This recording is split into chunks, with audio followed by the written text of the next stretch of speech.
gran saludo a todos nuestros podescuchas. El día de hoy tenemos el honor que nos acompañe el doctor Eduardo Vaz Macías. Muchas gracias por acompañarnos, maestro. Muchas gracias a ustedes. Y vamos a hablar sobre don Jerónimo Antonio Gil, el primer director de la Academia de San Carlos y también, por qué no decirlo, su fundador propiamente. Y vamos a dar una reseña sobre la labor del doctor Eduardo antes de entrar de lleno al tema de hoy. Bueno, el doctor Eduardo Vaz Macías ha desarrollado un profundo y amplio trabajo de investigación sobre la historia del arte en México y ha abarcado varios temas. Entre sus investigaciones se encuentra los acervos de la Escuela Nacional de Artes Plásticas, anteriormente la antigua Academia de San Carlos, la Facultad de Arquitectura, el Instituto Nacional de Antropología e Historia y el Archivo General de la Nación. Llevó a cabo sus estudios de licenciatura y posgrado en la Universidad Nacional Autónoma de México. En 1958 obtuvo el título de licenciado en Derecho por nuestra Facultad de Derecho y en 1966 recibió el grado en Maestría con mención honorífica y el doctorado en Historia en el año de 2002, ambos por la Facultad de Filosofía y Letras, y su tesis doctoral fue distinguida con la medalla Alfonso Caso. Actualmente cuenta con el nombramiento de investigador titular C de tiempo completo en el Instituto de Investigaciones Estéticas y también se ha desempeñado en el programa de Primas al Desempeño Personal Académico de Tiempo Completo PRIDE con el nivel D y también es miembro del Sistema Nacional de Investigadores con el nivel 3.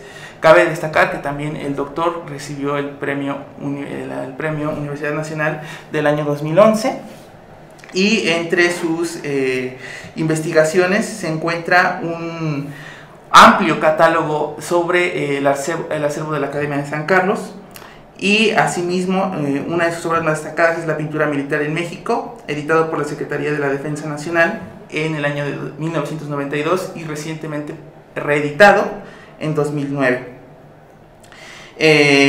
También fue consejero propietario universitario del periodo 2002 al 2003 y coordinador del posgrado de Historia del Arte del año 2003 al 2005. Bueno, con esta pequeña introducción vamos a hablar sobre quién fue don Antonio Gil. Es uno de los personajes claves para la historia del arte en México, sin duda. La historia tiene deuda con varios personajes a quienes no se ha rendido los honores que realmente merecen, y uno de ellos es Gil, porque pues él es nada menos que el fundador y en gran parte el promotor de la Academia de Bellas Artes de San Carlos.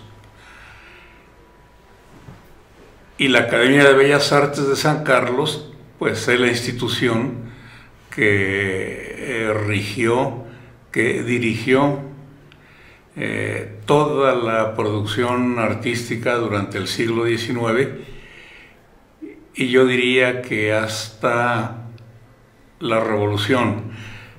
Con la Revolución cambiaron las cosas, pero es más de un siglo en que la Academia daba las líneas y señalaba el gusto para la producción de lo que llamamos las tres bellas artes: la pintura, la escultura, la arquitectura y el grabado.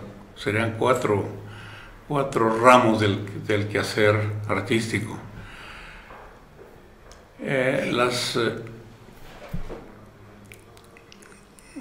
Hay que tomar en cuenta que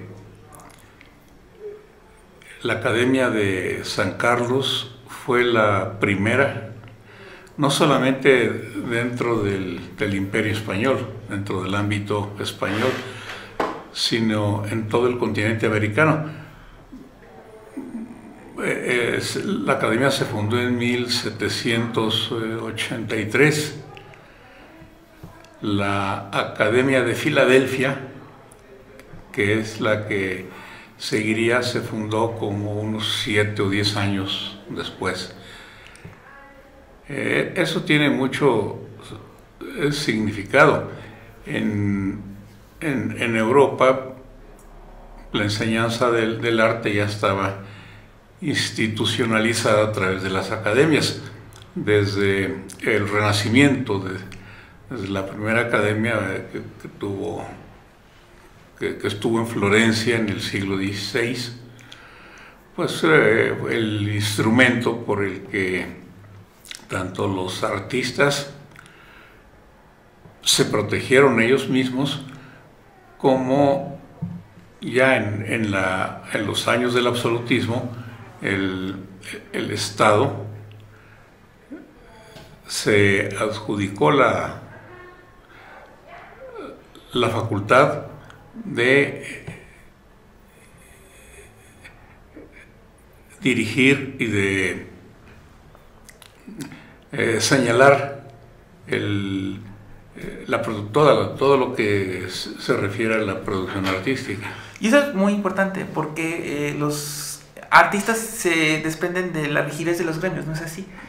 Sí, las academias nacen como una ruptura o una superación de los gremios. Es un fenómeno que se da en el siglo XVI. En el siglo XVI, lo que ahora consideramos artistas estaban confundidos entre los gremios de artesanos. No había una distinción, sino que se atendía únicamente al material que se trabajaba, que era lo que los agrupaba, pero eso limitaba el desarrollo de la capacidad y del talento individual. Para los artistas de gran talento, pues como en Italia, artistas como Miguel Ángel, o hay tantos, no podían someterse a las mismas reglas de los artesanos comunes. Necesitaban un estatus especial.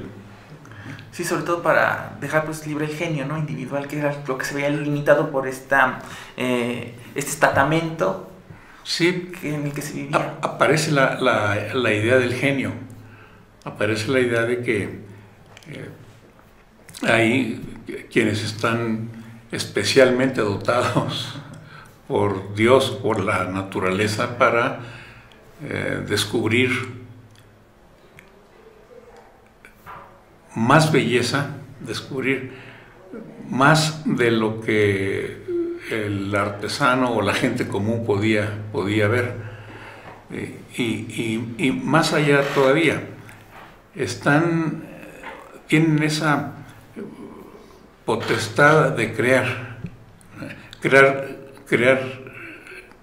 belleza, una belleza que va más allá del mundo natural.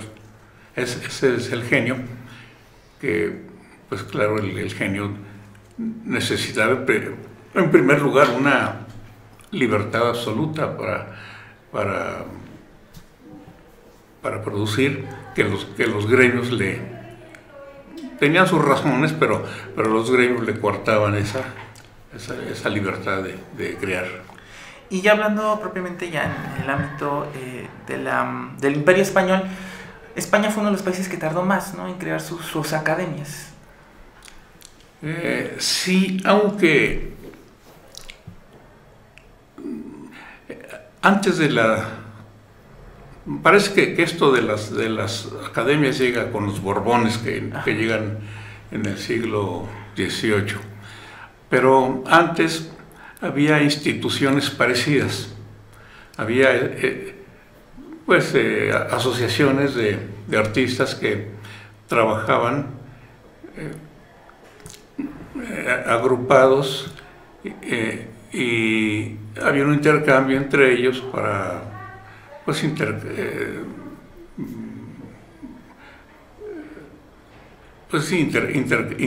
intercambiar temas, intercambiar novedades en el mundo del arte, pero no tenían el reconocimiento que tienen a partir del siglo XVIII, que es el reconocimiento del príncipe o del Estado, que es lo que les da el carácter de instituciones oficiales.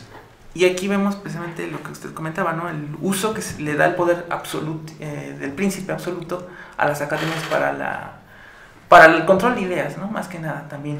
Sí, pero hay otra razón muy fuerte que no es tan visible en las academias, pero que es de mucho peso. Y eso se da desde la Academia de Francia, que se funda en el 17, en el reinado de Luis XIV y de ministros como Colbert, que eran pues conocedores de arte, pero más que nada economistas, porque se vio que en las academias no solamente podían cobijar o proteger a los artistas de corte, sino que las academias podían ser una escuela para preparar artesanos, para enseñarles el dibujo, que era la base de las manufacturas. Fue la época del mercantilismo, en donde ya Europa entra en esa competencia por los mercados pues, mundiales, y la competencia la gana quien lleva mejores manufacturas. Y la manufactura depende sobre todo del diseño, que es lo que se aprende en el dibujo. Entonces, en las academias hay ese factor tan importante, que es fomentar la economía a través de la preparación de las manufacturas. Así es, efectivamente hace poco tuvimos un episodio precisamente sobre Luis XIV y esta época del mercantilismo, sobre su industria del lujo, que hasta la fecha le da de comer a Francia. Y bueno, posteriormente tenemos la fundación de la Academia de San Fernando en España, en Madrid, y hablemos ya de ahí sobre la formación de Antonio Gil, porque él estudió en esta también recién fundada academia, no tenía mucho la de San Fernando. No, la Academia de San Fernando pues llega también como una idea de los Borbones, que con Felipe V se establecen en España y inauguran esa dinastía que hasta la fecha está en el gobierno.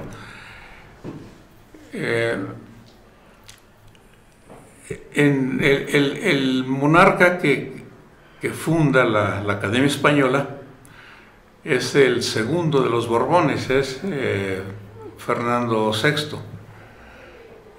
Primero fue Felipe V, después sigue Fernando VI, y él la funda en 1752, o sea, a la mitad del siglo. Había pensado la academia desde varios años antes, como por 1744, pero se enfrentó con la oposición, primero de los mismos gremios, y después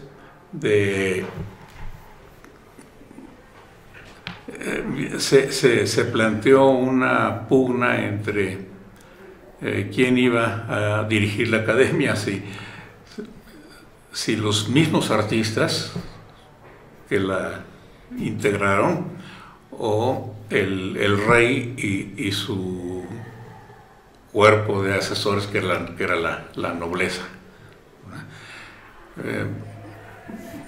Debido a que pues, los artistas, como celosos de su talento, querían una academia que ellos mismos dirigieran, no que administraran, porque el dinero de todos modos tenía que venir de la corona, pero sí, en cuanto a la orientación académica, ellos controlar la academia. Y el rey no. El rey es Fernando VI y luego su hijo, Carlos III, son monarcas muy absolutistas, muy celosos de su papel como se definían los monarcas del absolutismo, como un buen padre para su pueblo, pero sin dejarle el gobierno al pueblo. Y efectivamente Gil va a estudiar en esta academia con una nueva innovación que es el grabado, que se le empieza a considerar como una de las bellas artes, efectivamente, como usted dijo hace rato. Sí, Gil es de las primeras generaciones que ingresaron. Y ese es justamente el momento en que al grabado se le empieza a dar ya una categoría también dentro de las artes, de las grandes ramas del arte, porque el grabado había servido hasta entonces como un medio auxiliar, un medio de ilustración.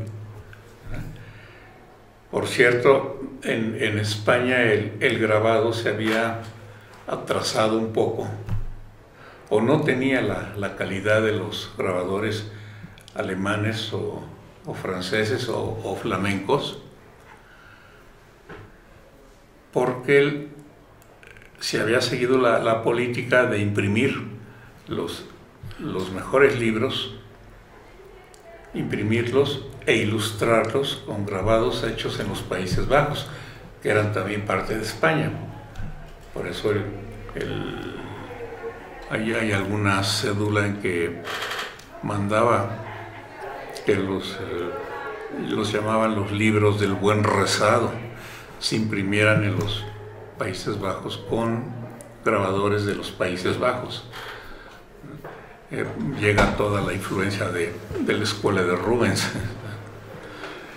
Pero ya con la Academia Española, sobre todo Carlos III, que es el sucesor de Fernando, se le dio importancia al grabado, y Carlos III mandó alumnos becados a Francia para que se perfeccionaran en Francia.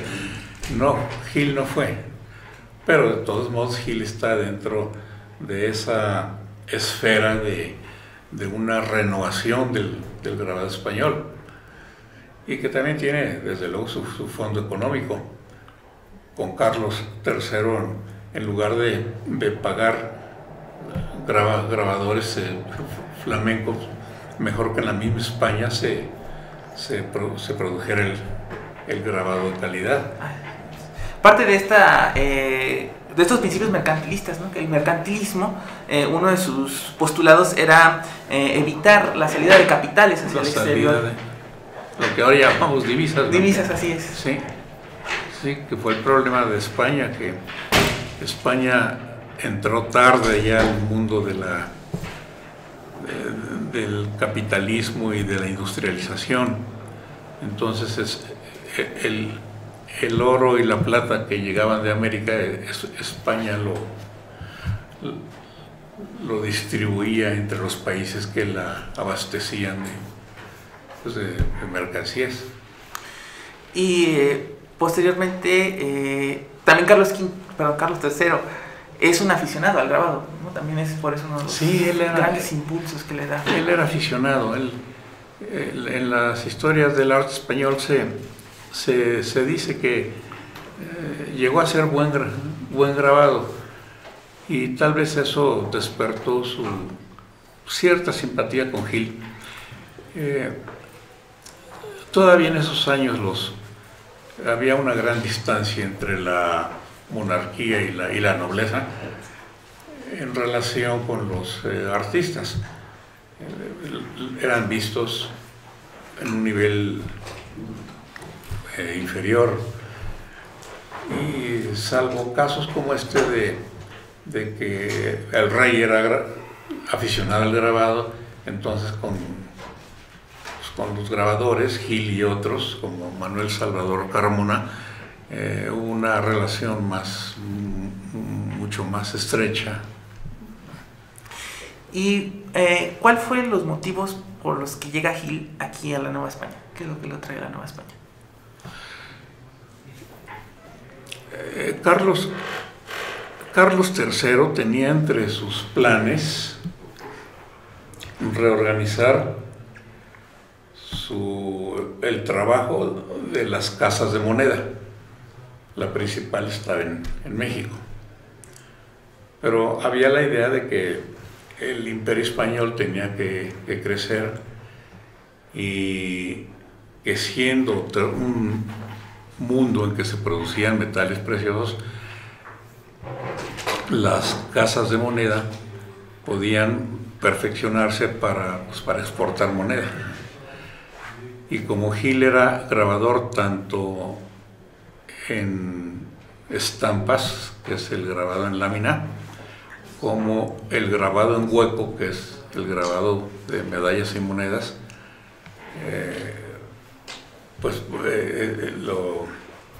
lo escogió Carlos III, primero con la idea de que viniera a reorganizar la casa de moneda, pero en el fondo ya pensando en que de la casa de moneda se podía pasar a una academia. Gil vino como oficial mayor de la Casa de Moneda desde 1778. Desembarcó y es muy notorio ver que entre sus libros no solamente traía libros de manuales de grabado, sino traía libros ya de arquitectura, libros de tratados de pintura como los que usaban los artistas en España, los tratados de Palomino y Pacheco. Traía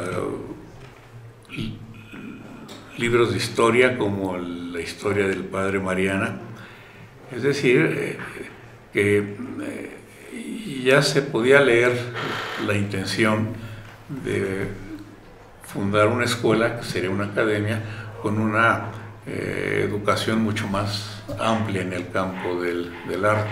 Incluso traía los mismos estatutos, ¿no?, de la Academia de San Fernando. Traía los estatutos. Ya con esta intención clara de querer formar una academia. ¿Ya? Sí, y había la disposición de que no se fundaran academias, sino, desde luego, si el rey no lo decidía, pero que no se fundaran si no se apegaban a los estatutos de la Academia de San Fernando.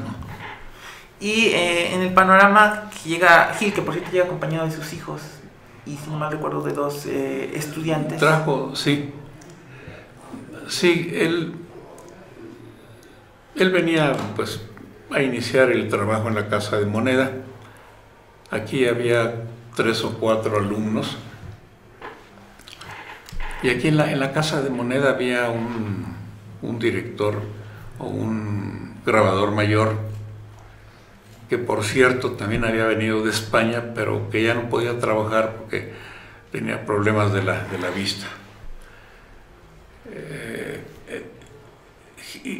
Fue la encomienda de Gil de reordenar todo en la Casa de Moneda. Y se trajo de España 2 alumnos y sus 2 hijos que también estudiaban grabado, que no llegaron a ser tan relevantes como él. Y con esos incipientes alumnos es cuando inicia sus clases. Aquí. Con esos y con, creo que son 3 muchachos que estudiaban, que trabajaban como oficiales en la Casa de Moneda. Es la primera escuela de dibujo. ¿Y en qué situación se encontraba la enseñanza del dibujo propiamente en México? ¿Era un poquito más atrasado? O Digo, teniendo grandes pintores como Cabrera, como Rodríguez Juárez. Sí, lo que pasa es que hay un cambio de Gil, la llegada de Gil coincide con el cambio de mentalidad hacia el clasicismo o neoclasicismo. Entonces, lo que se quiere es que de ese momento en adelante todo lo que se haga apegado a los principios y a los órdenes clásicos. Creo que sí, hay en cuanto a la Casa de Moneda, sí hay un marcado cambio.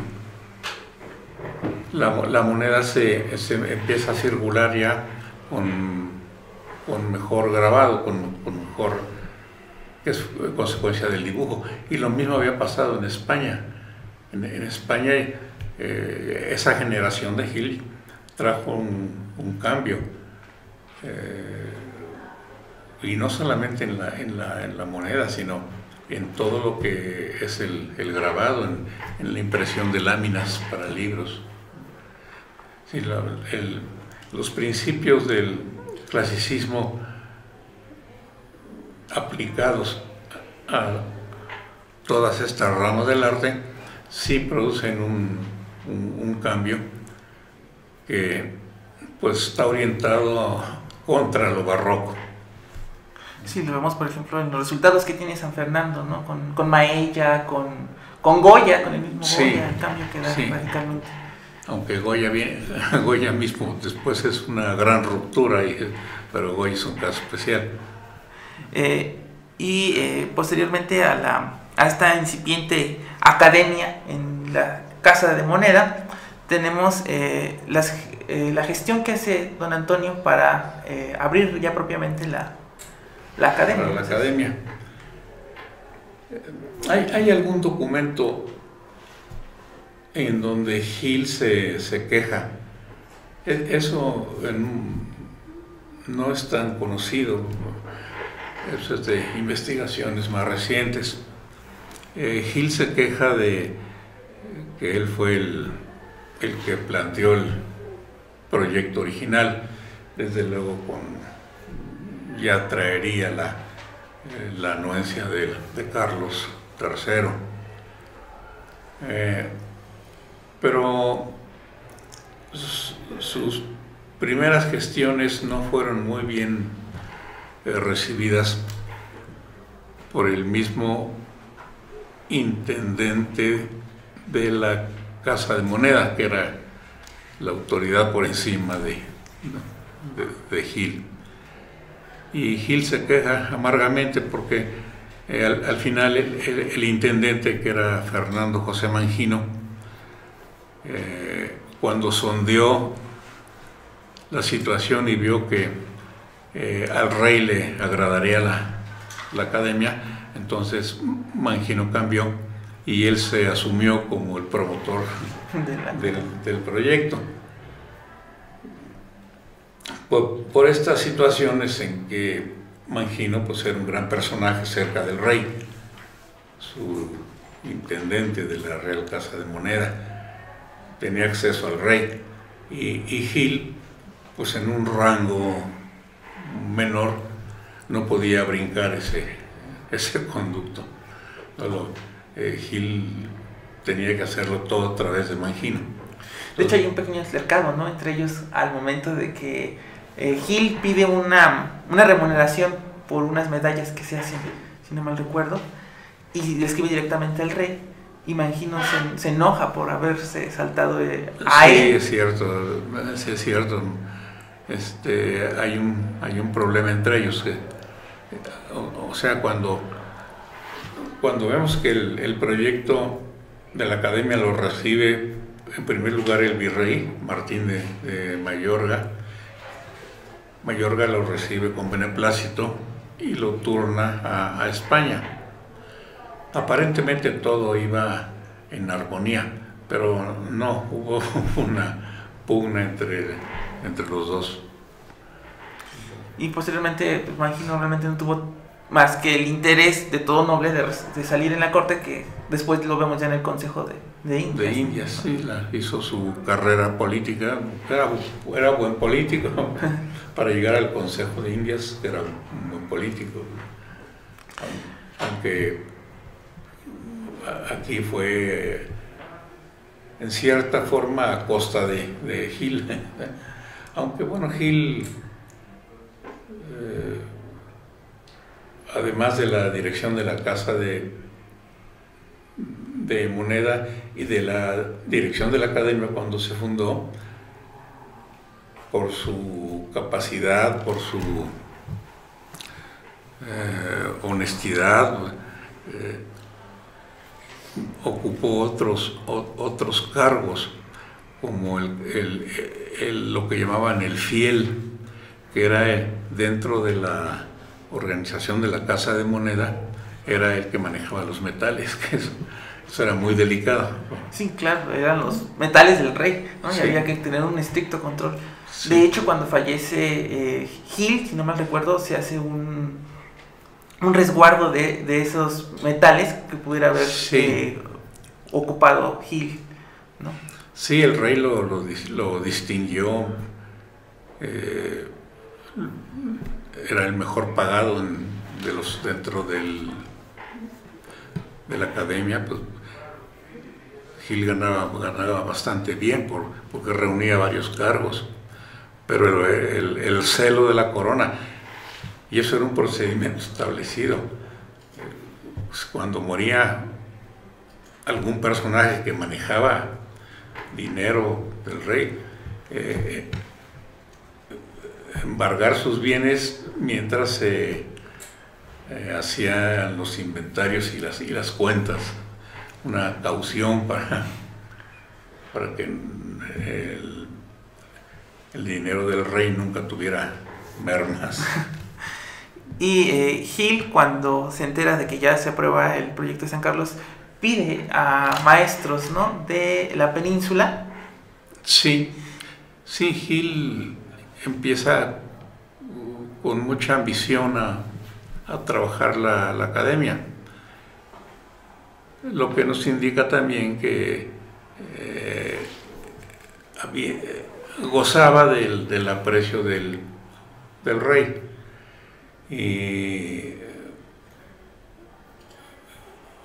para las primeras clases, para iniciar la enseñanza, contrató a los pintores que llaman criollos, que eran los pintores aquí de la colonia, pero él quería que vinieran los pintores de la Academia de San Fernando. Quería que viniera nada menos que Manuel Salvador Maella, que era que llegó a ser el pintor del rey, y otros artistas así de ese rango. Quería que viniera su yerno, que era un extraordinario grabador, Fernando Selma, pero tampoco podían venir sin la autorización del rey. A Selma no lo dejaron venir, al final lo necesitaban en España. Y de los otros, como Salvador Maella, como creo que es Carnicero, Isidro Carnicero, el arquitecto Villanueva, no vinieron porque allá en España tenían una situación muy estable. Maella ganaba mucho dinero y siempre la colonia representaba algo incierto, algún riesgo. Hubo dos que vinieron, el pintor Cosme de Acuña, que llegó y en cuanto pudo se regresó, y el otro Ginés Andrés de Aguirre, que pues, aquí se frustró, no estaba a gusto, y aquí se anuló, acabó completamente en la oscuridad. Y al recibir a estos maestros que no eran de su agrado, también va a generar fricciones, ¿no?, entre la enseñanza de la academia. Sí, viene también el arquitecto Antonio Velázquez. Y como no fueron los que Gil pidió, surgió un problema también con el grabador Joaquín Fabregat, porque ellos pensaban que iban a trabajar en la academia, pero iban a tener libertad también para hacer su propia clientela.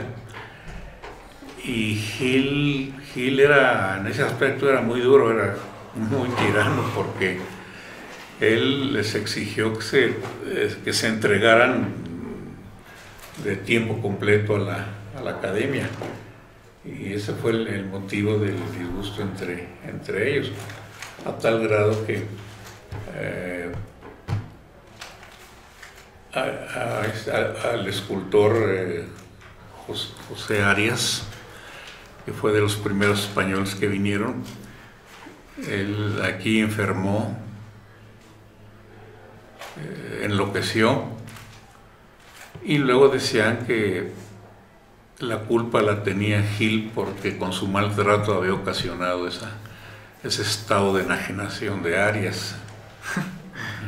Y se acusaban continuamente entre ellos. Yo creo que también uno de los problemas que tenía con los maestros era pues el prestigio, ¿no?, y el favor real que tenía Antonio Gil. Para empezar, el salario era bastante alto. A diferencia de ellos, iba a ser el director vitalicio, si no mal recuerdo. Sí, claro. Él, cuando ya llega la cédula de fundación de la academia y llegan los estatutos, a Gil se le nombra director, y director vitalicio. En los mismos estatutos viene el procedimiento para cambiar al director general y a los directores particulares, pero como una deferencia especial a Gil se le nombra, se queda como director vitalicio. Y en este nombramiento, que es para toda su vida, pues Gil también alcanza un gran estatus social, ¿no? Es así, lo muestran sus pinturas, hecha por Planés. Curiosamente, la segunda generación de pintores españoles que vino ya se entendió bien con Gil, que fueron el grupo de los valencianos, que son Manuel Torzá y Rafael Jimeno y Planes. Ellos venían de Valencia y se entendieron perfectamente con Gil. Hay que tener en cuenta también que como el rey no atendió la primera petición de Gil de traer a los grandes maestros, entonces se hicieron ya una selección con una especie de concurso allá en la Academia de Madrid, de manera que vienen artistas que empezaban a destacar. ¿Sí? No vienen los ya consagrados, sino artistas que empezaban a destacar allá y que ven más posibilidades de desarrollarse aquí. Ahora hablemos de la dotación que recibe la Academia de San Carlos, porque empieza con un excelente aporte económico de parte de la corona, ¿no es eso? Sí. Primero, el rey parece espléndido porque de sus rentas reales cede una parte importante para la academia. Pero además, desde que Gil y Mangino esbozaron el proyecto, comprometieron a instituciones ricas que iban a recibir beneficio de la academia a que se aportaran, a que se obligaran a aportar una cantidad anual, que fueron el Tribunal de Minería, que manejaba mucho dinero, y el Tribunal del Consulado, que se ocupaba de todo lo relativo al comercio, también manejaba mucho dinero. Y además ahí se obligaban anualmente a aportar una buena suma. Algunos ayuntamientos también, como el de la Ciudad de México. Pero entre la misma gente rica de la colonia, entre estos casas enriquecidas, nobles, se hizo una colecta con la que se reunió un fondo importante que se puso a trabajar en censo o en hipoteca, y cuyas rentas ingresaban a la academia. Ese fondo fue por una sola vez, no hubo la obligación permanente de estar dotando a la academia, pero sí se reunió una buena suma, y lo que yo he notado es que solamente la iglesia se negó a aportar nada, a pesar de que era pues por insistencia del rey.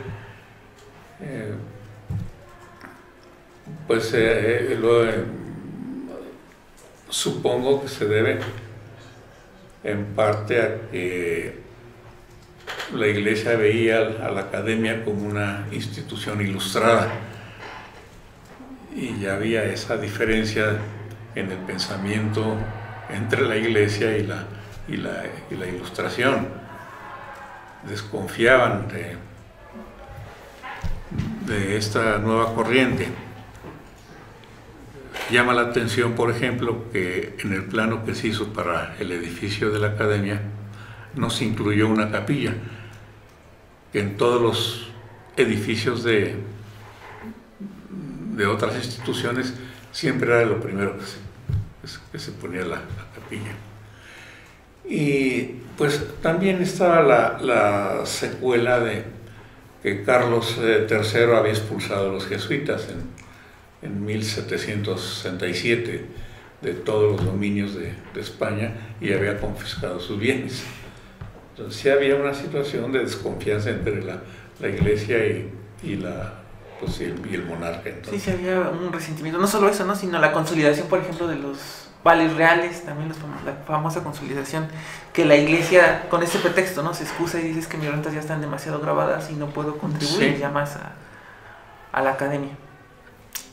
Y en cuanto a la administración, esto es muy curioso, ¿no? Porque la administración de la primera Academia de San Carlos, la primera administración que tuvo, es también un poco compleja, burocrática, esta cuestión del director y de los directores generales. Copia el sistema español. Los estatutos son una copia de la Academia de Madrid, pero creo que era porque así le convenía al rey. Al final, en esa pugna que se había dado en España entre los mismos artistas que querían más participación en el manejo de la academia, y el rey que quería manejarla a través de un cuerpo de gente de su confianza, que eran los conciliarios y los académicos de honor, que muchas veces no eran, bueno, más bien no eran artistas, eran gente sí aficionada al arte, pero más que nada nombrados para establecer un organismo de mucho peso, y a través de él controlar la academia. Por eso parece tan complicado esta estructura en que está en la cabeza el rey. Y después aquí por ser un virreinato, después del rey está el virrey. Y luego un presidente de la academia, que fue Mangino, el primero, y los dos cuerpos de conciliarios y de académicos de honor. Eso en cuanto a la estructura administrativa. Paralelamente, la estructura propiamente académica, que son el director general, Jerónimo Antonio Gil, un director para cada ramo, pintura, escultura, arquitectura, grabado, y un director de matemáticas al principio. Le dan mucha importancia a las matemáticas por la arquitectura. Por la arquitectura. Y luego ya los académicos de mérito, que son los artistas formados. En el libro que usted tiene de Jerónimo Antonio Gil y la traducción que hace de este autor francés, él menciona, ¿no?, la importancia del conocimiento de la geometría para la enseñanza del dibujo. Yo creo que también se debería a eso, ¿no?, las matemáticas. Sí, es el primer paso. El dibujo, pues fue en todas partes, en todas las academias.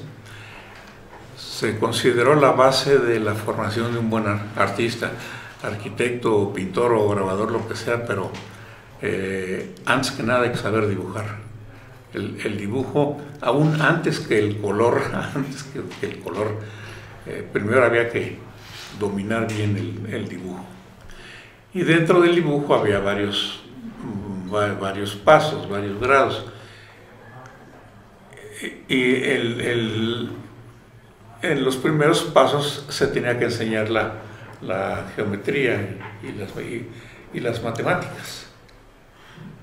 Y sorprende también de esta primera etapa de la academia que no dejan escuela realmente. Una vez que desaparecen estos maestros españoles, no hay quien siga su trabajo, como sí lo hizo, por ejemplo, la segunda generación de maestros españoles como Clavé o como Vilar.